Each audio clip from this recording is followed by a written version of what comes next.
O que a mídia não mostra, Maria Lúcia, e que está sendo passado junto, a boiada que está passando, junto com esse auxílio, como uma chantagem do governo que se não aprovar, não aprova o auxílio, conta pra gente, você que tem tido essa luta belíssima para tentar esclarecer as pessoas do que está sendo feito por trás dos panos sem a mídia noticiar. Sim, Eduardo, essa PEC 186, a palavra que melhor define é chantagem, como você acabou de dizer.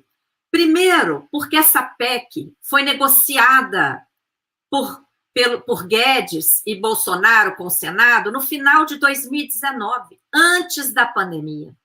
E desde que ela foi apresentada lá, junto com outras duas, 187, 188, fazendo parte do plano que o governo chamou de Mais Brasil, e que desde o início nós chamamos de Mais Brasil para banqueiro, por quê? É um conjunto de PECs, uma destinava os fundos para a dívida.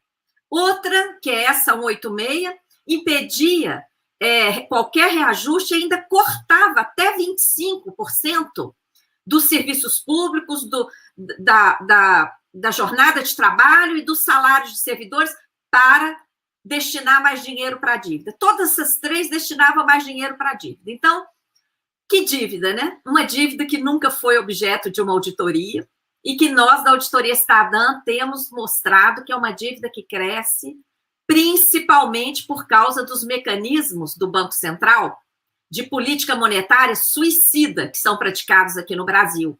O próprio Tribunal de Contas da União já declarou ao Senado que essa dívida interna brasileira, que já está em 6,5 trilhões, não tem servido para investimentos no Brasil.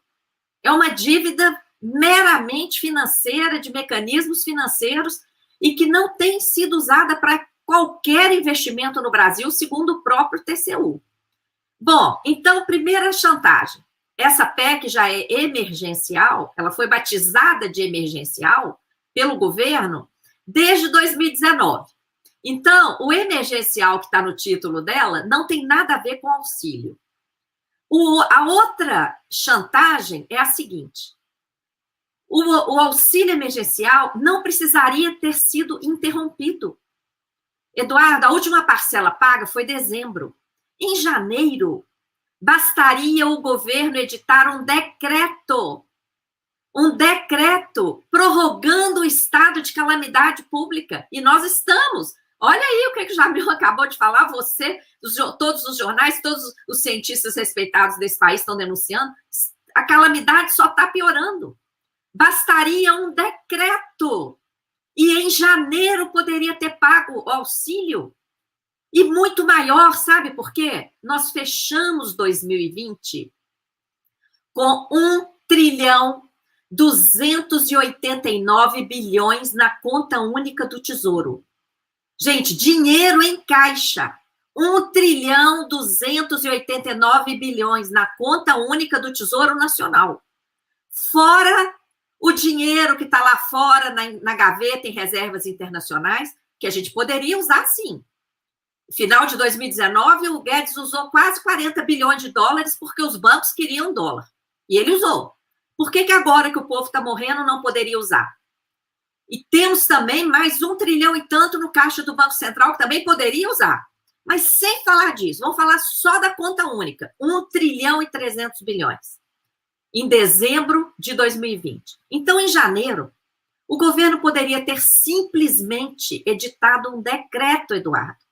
Não precisaria nem ter passado pelo Congresso, porque ano passado o Congresso já tinha aprovado a emenda constitucional 106. Então, bastaria agora um decreto prorrogando o estado de calamidade e tinha dinheiro em caixa para pagar o auxílio emergencial. Então, o que foi feito? Olha a chantagem. O governo e os liberais não conseguiram aprovar a PEC 186 durante o ano passado inteiro. Não conseguiram. Tá? Qual a oportunidade que eles viram? Deixa sem auxílio emergencial, janeiro, fevereiro e março. Vai estar todo mundo tenso, aceitando qualquer coisa para passar, qualquer auxílio emergencial. E aí veio um substitutivo novo no Senado, agravando ainda mais aquele texto inicial, colocando o ajuste fiscal na Constituição. Ajuste fiscal, o que é, gente? Quem não tem isso claro ainda? Ajuste fiscal significa cortar todos os gastos e investimentos públicos na saúde, na educação, na ciência e tecnologia, na assistência, na previdência, na estrutura do Estado, qualquer investimento. Então, tem que reduzir o gasto público para sobrar mais para pagar a dívida. Ajuste fiscal é isso. O ajuste fiscal tem sido imposto no Brasil há décadas. Desde o consenso de Washington, lá em 1989, tem esse papo do auxílio, do ajuste fiscal. Isso vinha sempre de fora, como uma pauta do poder financeiro internacional. Agora, com essa PEC, passa a ser uma política econômica constitucional. Isso amarra todos os governantes na esfera federal, na esfera dos estados e do DF, dos municípios, porque todos os governantes são obrigados a cumprir a Constituição. A política no Brasil, Eduardo, passa a ser a política recessiva, passa a ser a política do atraso, a política que impede investimentos justamente quando nós mais precisamos de investimento. Agora, qual é a maior infâmia?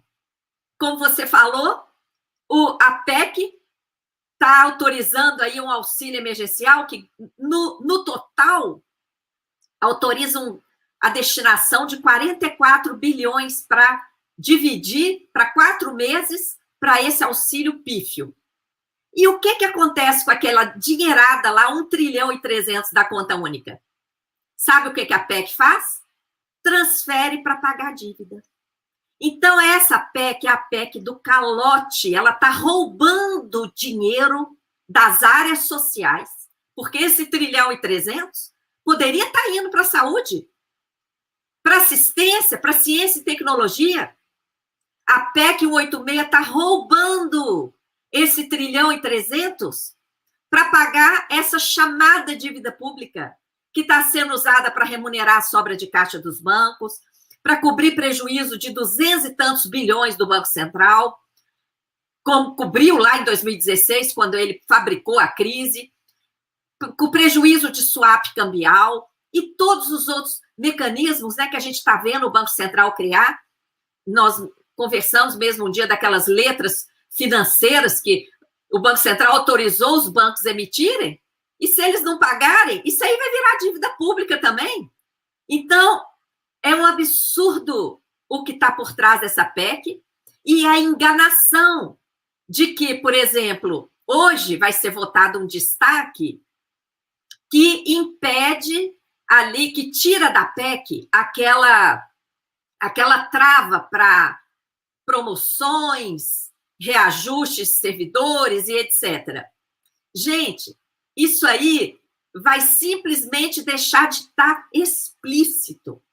O que eles vão tirar vai ficar simplesmente o seguinte: não vai estar escrito explicitamente na Constituição de que esse gatilho, quando acionar o gatilho, vai ficar, todos os entes vão ficar impedidos de fazer novos concursos, de dar reajustes, etc. Porém, está lá explícito a necessidade de ajuste.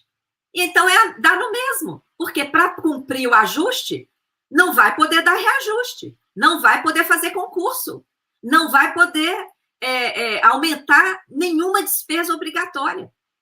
Então, Eduardo, nós estamos diante de uma emenda à Constituição que não passou por uma comissão sequer.